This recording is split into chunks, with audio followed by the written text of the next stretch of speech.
The day started off just like any other for local television icon Tom Crawford. Up early to the gym, then the scenic ride from his house to ABC News 4, the place that brought him into the homes of generations of Charlestonians.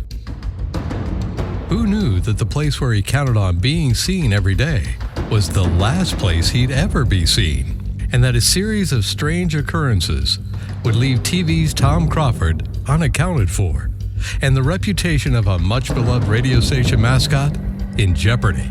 So starts the mystery of the missing meteorologist. The Weasel as well. Thanks for being here, man. Yeah, you know it. Yeah, right on. Don't talk to him. Don't give him a big head. Don't get all right. You know, I think the last time we saw Tom was the day that the Weasel was in the studio. And typically we finish the show, we go back to our desk, we hang out, we talk, and when we went back to our office, he wasn't there, and his desk kind of smelled funny, and there was like a funny brown fur a little bit around it, and there was, I think, a shoe that we just thought he forgot in his earpiece. But since then, we haven't seen him. Well, we kind of followed up a little bit on your history and your background, and we noticed that that you've kind of been following the weather pretty closely. You like the weather? You do, huh? Was the Weasel being falsely accused? Would his co-workers come to his defense? Who would vouch for his character? After all, this is a much-beloved station mascot, the face of a heritage radio station.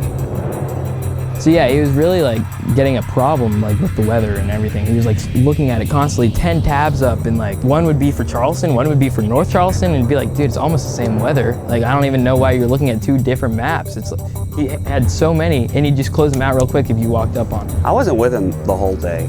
We went to the TV station and did like a shoot. After that, I left and he stayed because he was going to be working there the rest of the day. So everything seemed normal that day. The interview with Tom, it went well. I know he was excited about it. Back to ABC News 4, where concern was starting to grow. What were the thoughts of the TV crew that worked with the Weasel that day? It was pretty weird having him like on set with us. I got along with him well. I mean, he's just a normal Weasel. Again, I knew it was a guy in this suit because Weasels don't wear sneakers. Surely someone could give us some insight into the mindset of the Weasel. Maybe his personal physician. It's important to remember that the long-tailed weasel of South Carolina, found commonly in the Piedmont, does wander into coastal areas. It is a ferocious and aggressive hunter. It can haul down other mammals up to 4 times its size, and that's amazing when you consider this weasel from the ground to the shoulder is maybe, I don't know, about 3 inches tall. Another possibility, it is breeding season. Tom's a good-looking guy. The male usually returns 3 to 4 months after the breeding. As concern for Tom's safety continued to grow, even those people closest to the Weasel were starting to question everything. Yeah, so, I don't know, me and the Weasel, we were college interns together and interned throughout the summer, and I don't know, I felt this like connection with him, like we had a good friendship and everything, but then throughout the past couple weeks when right before Tom got abducted or whatever, disappeared, I felt like there was definitely some kind of decision that was made.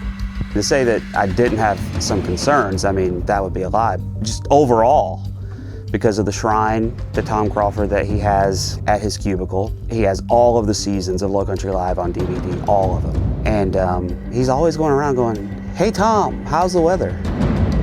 And that's just, it's just weird because Tom doesn't even do the weather anymore. Low Country Live co-host Aaron Kinzel.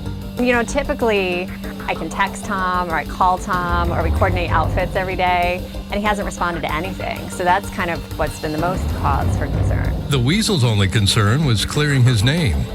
When told he was a rodent of interest in Tom Crawford's disappearance and asked to come down to Charleston County Sheriff Office headquarters, he complied. Number 2, will you step forward?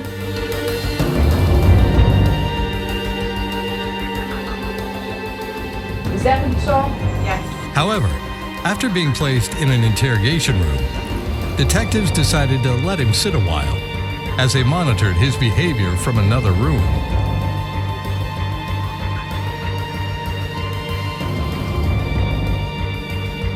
Finally, detectives were ready to talk to the weasel. Detective Alexander, this is Sergeant Smith. We're going to talk to you today because you're a rodent of interest in the disappearance of Tom Crawford. Are you and Tom Crawford friends?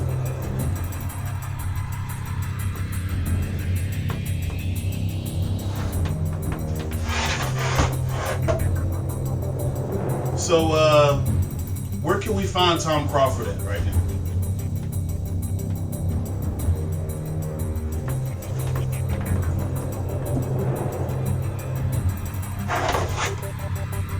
I don't think you're being truthful with us.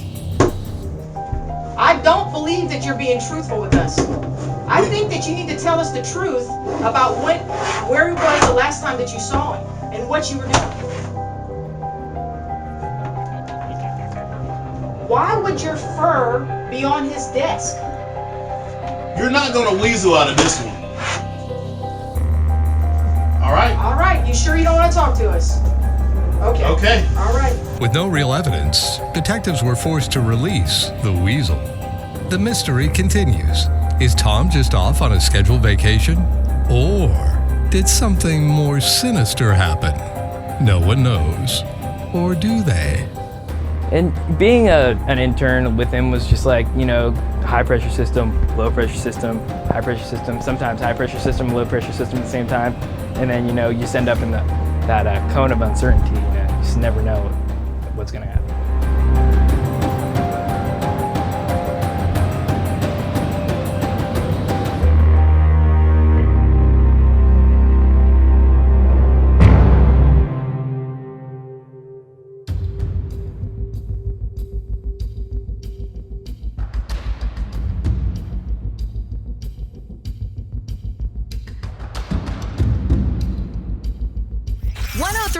The Weasel.